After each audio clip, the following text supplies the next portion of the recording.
Hey learners, welcome to IMCom. I hope you guys learning well. So branch banking का जो advantages था वो four bank के लिए जो एडवांटेजेस था वो पांच एडवांटेजेस था, ठीक है। और वो हम जो कल की वीडियो था उसमें हम डिस्कस कर चुके थे, ठीक है। तो पार्ट वन का वीडियो उसका लिंक भी मैं इसी वीडियो के डिस्क्रिप्शन में डाल दूंगा, ठीक है। वहाँ से आप देख देख सकते हो। और आज का हम करेंगे फॉर कस्टमर, मतलब कस्टमर के लिए क्या एडवांटेजेस होते हैं, ठीक है। और ये जो पीडीएफ है ये भी आपको टेलीग्राम चैनल में मिल जाएगा, ठीक है। उसका लिंक मैं डिस्क्रिप्शन में डाल दूंगा, ठीक है। सो आज हम डिस्कस कर लेते हैं एडवांटेजेस फॉर कस्टमर, ठीक है। किस चीज़ का एडवांटेजेस है? ब्रांच बैंकिंग का एडवांटेजेस, ठीक है। कस्टमर के लिए क्या मतलब एडवांटेज लाते हैं ब्रांच बैंकिंग, ठीक है। नंबर वन पे क्या लिखा है?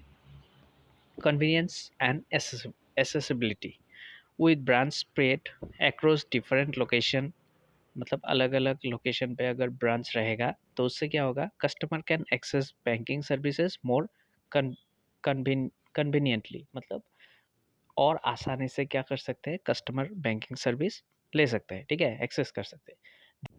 This is particularly important for cash withdrawal deposit and services that require in personal interaction, ठीक है।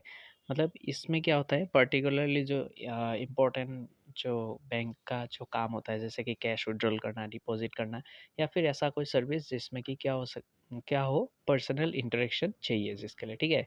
तो उसके लिए क्या होता है? कन्वीनियंस होता है कस्टमर के लिए कि उसके अगल बगल में ही कोई ब्रांच है तो उस ब्रांच में जाके वो अपना काम करवा सकता है, ठीक है। नंबर टू पे चलते हैं, पर्सनलाइज्ड सर्विस एंड ट्रस्ट। अब यहाँ पे क्या होता है?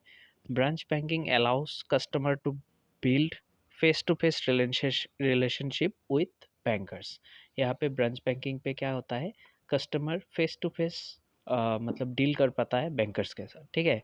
For many this personal touch is important for complex transaction. ये कभी कभी क्या होता है? कॉम्प्लेक्स ट्रांजेक्शन हो सकता है, ठीक है। तो कॉम्प्लेक्स ट्रांजेक्शन मतलब कोई मतलब ऐसा ट्रांजेक्शन जहाँ पे आपको पर्सनली उस बैंक पे जाके समझाना पड़ता है कि ये ट्रांजेक्शन किस टाइप का है, ठीक है। तो इन सब चीज़ों में क्या होता है? ब्रांच बैंकिंग बहुत ही ज़्यादा इफेक्टिव होता है, ठीक है। यहाँ पे क्योंकि पर्सनल टच चाहिए, मतलब पर्सनली आपको जाना पड़ता है, ठीक है। और सेंसिटिव फाइनेंशियल मैटर्स, कुछ अगर मान लीजिए आपका एटीएम से पैसा चोरी हो गया, ठीक है, आपका एटीएम से पैसा मतलब कट रहा है, क्यों कट रहा है वो आप पर्सनली जाके आसानी से पूछ सकते हो और तुरंत ही एक्शन ले सकते हो, ठीक है। सच एज सिक्योरिंग ए मॉर्गेज और बिजनेस लोन, और मॉर्गेज और बिजनेस लोन पे भी ये क्या करता है? इफेक्टिव होता है, ठीक है। नेक्स्ट हम चलते हैं number three, variety of services. अब यहाँ पे क्या होता है? Large banks offer a wider range of products and services than smaller institutions. मतलब लार्ज बैंक ऑफर, जो भी लार्ज बैंक है, लार्ज बैंक मतलब अलग अलग जगहों पे अगर ब्रांच है तो वो क्या करता है? ज़्यादा से ज़्यादा प्रोडक्ट एंड सर्विसेज प्रोवाइड कर पाता है अदर जो स्मॉल इंस्टीट्यूशंस है, ठीक है। This can include specialised loans, wealth management, foreign exchange and notary services, ठीक है। ये सब सर्विसेज भी प्रोवाइड किया जा सकता है थ्रू ब्रांच बैंकिंग, ठीक है। जैसे कि स्पेशलाइज्ड लोन, जैसे कि ओवरड्राफ्ट फैसिलिटी या फिर क्रेडिट कार्ड, ये सब होता है स्पेशलाइज्ड लोन। फिर वेल्थ मैनेजमेंट, पैसा कैसे मैनेज करना है, ठीक है, म्यूचुअल फंड, ये ऐसा सर्विसेज। फिर फॉरेन एक्सचेंज, आपको अगर किसी और देश की करेंसी चाहिए तो उसके लिए भी ब्रांच बैंकिंग हेल्प करता है। एंड नोटरी सर्विसेज, ये सब सर्विसेज प्रोवाइड करते हैं, ठीक है।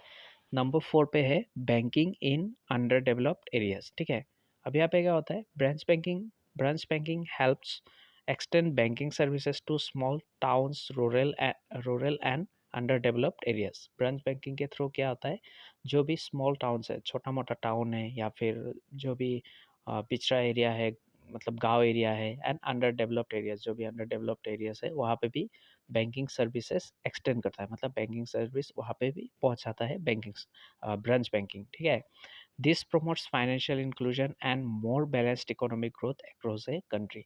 इससे क्या होता है? ब्रांच बैंकिंग के इससे क्या होता है? जो डेवलप्ड एरिया है वहाँ पे तो ब्रांच रहेगा ही रहेगा, ठीक है। जो अंडर डेवलप एरिया है वहाँ पे भी ब्रांच बैंकिंग के थ्रू बैंकिंग सर्विस प्रोवाइड करवा जाता है, जिससे क्या हो सके? ऑल ओवर पूरा कंट्री का जो इकोनॉमिक ग्रोथ है वो एक साथ होता है, ठीक है? वो एक बैलेंस हो जाता है। ऐसा नहीं कि सिर्फ डेवलप्ड एरिया में ही क्या होगा, मतलब डेवलप होगा, बैंकिंग सर्विस वहीं पे प्रोवाइड करवाया जाएगा, ठीक है? ऐसा नहीं होता। ब्रांच बैंकिंग के थ्रू ये बैलेंस हो जाता है कि जो रूरल एरियाज है वहाँ पे भी क्या हो सके, जो बैंकिंग सर्विसेज हो वो प्रोवाइड किया जा सके, ठीक है?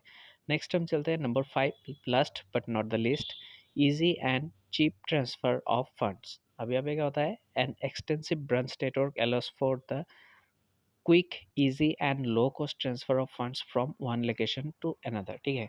अब ब्रांच बैंकिंग क्या करता है, जो फंड ट्रांसफ़र है, पैसों का अगर ट्रांसफ़र करना है, ठीक है? तो क्विकली होता है, इजीली होता है और उसमें क्या होता है, कॉस्ट भी कम से कम होता है, ठीक है?